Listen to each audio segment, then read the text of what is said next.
নমস্কার বন্ধুরা, আজকে আমরা দেখতে যাব নিউ টাউন রাম মন্দির। এই শ্রী রাম মন্দিরটি নিউ টাউনের বুকে এক উল্লেখযোগ্য নিদর্শন। মন্দিরের পিছনে লেখা রয়েছে রাম রাম রাম রাম সর্ব জায়গায়। এই মন্দিরটির দরজার সামনে এসে আমরা দেখতে পেলাম এই মন্দিরটি প্রতিদিন 9টা থেকে 12টা এবং 3টে থেকে সন্ধ্যা 9টা পর্যন্ত খোলা থাকে। সপ্তাহে প্রায় সব দিন এই মন্দিরটি খোলা থাকলেও শনিবার এবং মঙ্গলবার হনুমানজির মূর্তি এখানে পূজিত হয়। মূল দরজা দিয়ে ঢুকতেই আমরা দেখতে পেলাম যে রাবণ মহারাজ তার স্বর্ণ রথে করে মা সীতাকে নিয়ে পালিয়ে যাওয়ার সময় জটায়ু পাখি তাকে বাধা প্রাপ্ত করে এবং রাবণ মহারাজ তার তরবারি দিয়ে জটায়ু পাখিকে আঘাতপ্রাপ্ত করে, তাতে তার মৃত্যু হয়। এখানে সেই নিদর্শন তুলে ধরা হয়েছে।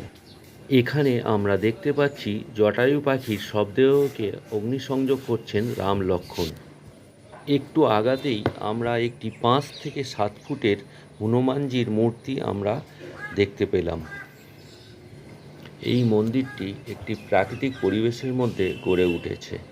এই মন্দিরের বিশেষ বৈশিষ্ট্য, এখানে একটি বৃহৎ শিব মূর্তি ও 151 ফুটের হনুমানজির মূর্তি। চারিদিকে বিভিন্ন দেবদেবীর মূর্তি ছাড়াও প্রত্যেকটি দেয়ালেতে লেখা আছে রাম রাম রাম রাম। মা গঙ্গা দেবী একটি মাছের উপরে এখানে বিরাজ করছেন।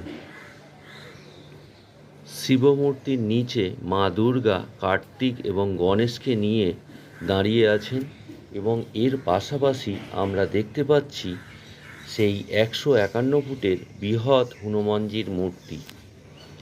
151 ফুটের হনুমানজির মূর্তিটি এই মন্দিরের বিশেষ উল্লেখযোগ্য।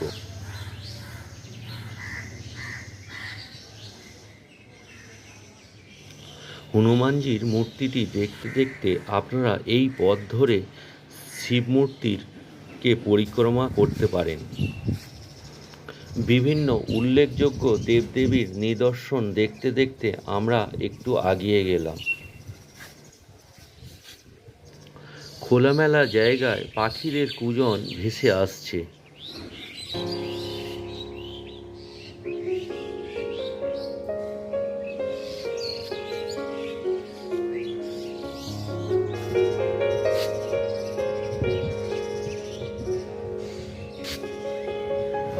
বিভিন্ন রকমের নিদর্শন দেখতে দেখতে আমরা ডান দিকের পথ ধরে একটু আগিয়ে গেলাম। ভিতরে মন্দিরের আরেকটি গেট আমরা দেখতে পেলাম। এই মন্দিরের দরজা দিয়ে প্রবেশ করতেই আমরা একটি গাছের নিচে বিভিন্ন দেবদেবীর মূর্তি ছাড়াও একটি বৃহৎ সাপের মুখমণ্ডল দেখতে পেলাম।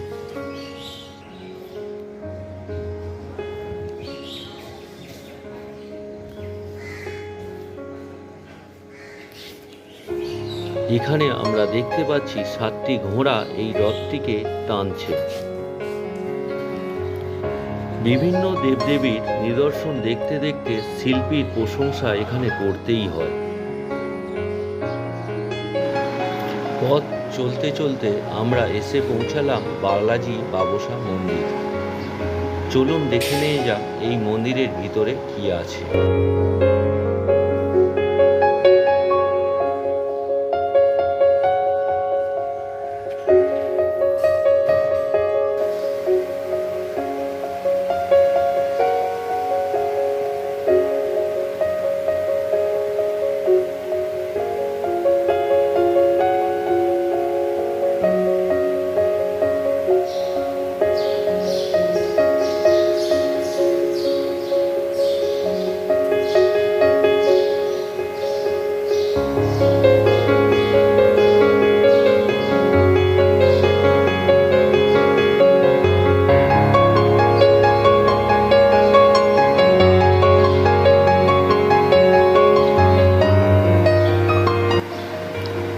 মন্দিরের ভিতরে শান্ত পরিবেশ কোথাও যেন নিজেকে শান্তি এনে দেয়।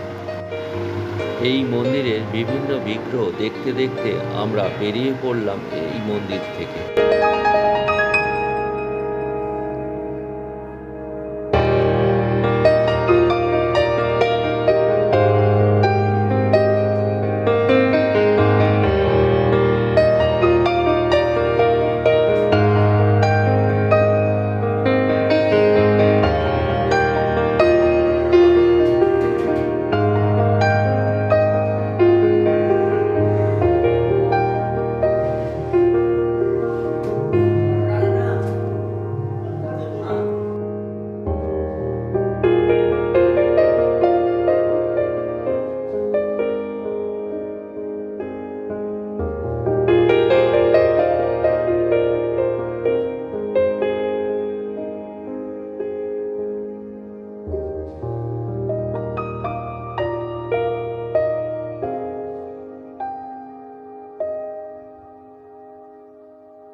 এই গেট ধরে মন্দিরের ভিতরে প্রবেশ করতে আরও কিছু বিগ্রহ আমরা দেখতে পেলাম এবং কাঁচের কাজ এই মন্দিরে বিশেষ উল্লেখযোগ্য।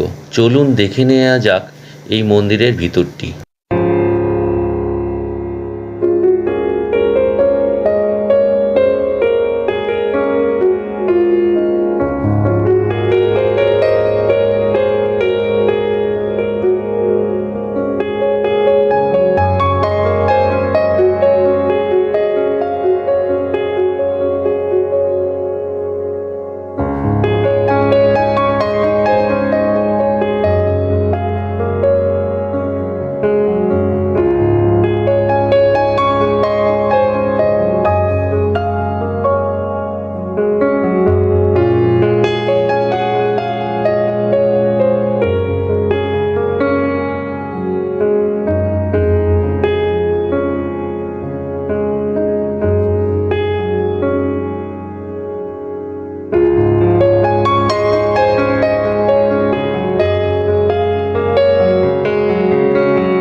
রাম, সীতা, লক্ষ্মণ এই মন্দিরের উল্লেখযোগ্য নিদর্শন।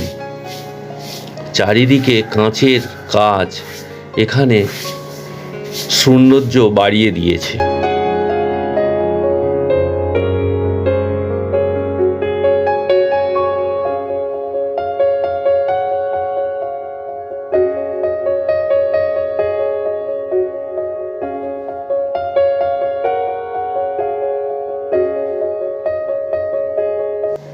জগন্নাথ, বলরাম ও সুভদ্রার মূর্তি এখানে স্থাপিত হয়েছে।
এখানে রাম, হনুমানজি, মা কালী এবং মা দুর্গার মূর্তি স্থাপিত হয়েছে।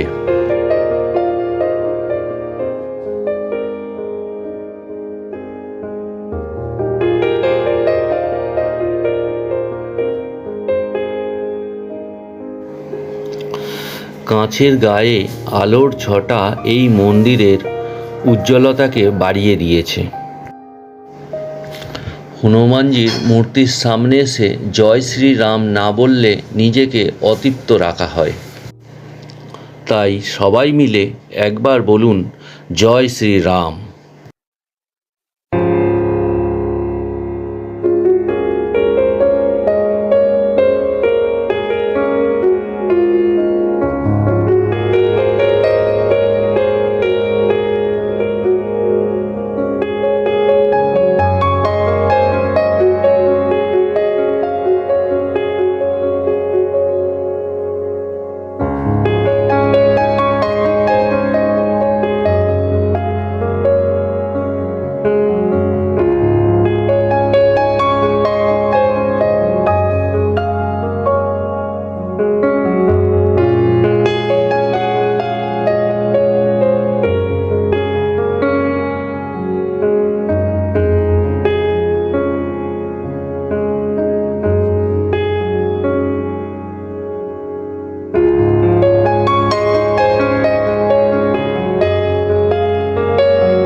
সম্পূর্ণ ভিডিওটি দেখার জন্যে অজস্র ধন্যবাদ। জয় শ্রীরাম বলে আমি আমার ভিডিওটি শেষ করলাম। ভিডিওটি যদি ভালো লেগে থাকে তাহলে একটি লাইক, শেয়ার ও কমেন্ট করে দেবেন। ধন্যবাদ।